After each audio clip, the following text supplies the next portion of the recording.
आज हम बनाने जा रहे हैं वेनिला आइसक्रीम। उसके लिए हमें इन चीज़ों की ज़रूरत है। फ्रेश क्रीम हमने एकदम चिल्ड ली है 250 ml। 150 ग्राम हमने कंडेंस मिल्क लिया है और 1 टीस्पून हमने वेनिला एसेंस लिया है।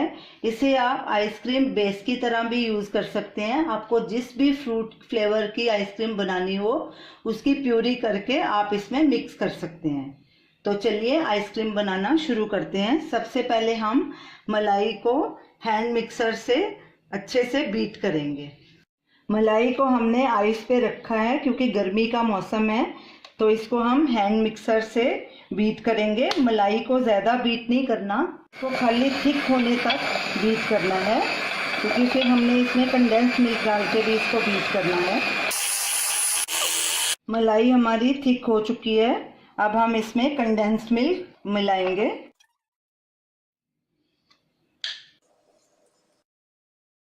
वेनिला एसेंस और फिर इसे अच्छी तरह से ब्लेंड कर लेते हैं। मलाई और कंडेंस्ड मिल्क को 2 मिनट के लिए हमने बीट किया है। ये अच्छे से थिक हो गया। अब इसे एयर टाइट कंटेनर में डालेंगे और फ्रीज़र में रखेंगे 6-7 घंटे के लिए सेट होने के लिए।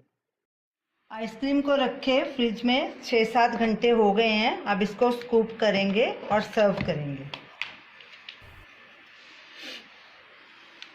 आइसक्रीम थोड़ी फर्म है, हमने इमीडिएट फ्रिज से निकालते इसको स्कूप किया।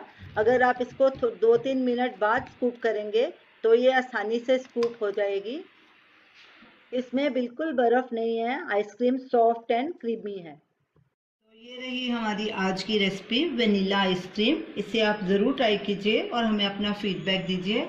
हमारी इस वीडियो को शेयर कीजिए, हमारे चैनल को सब्सक्राइब कीजिए। Thanks for watching.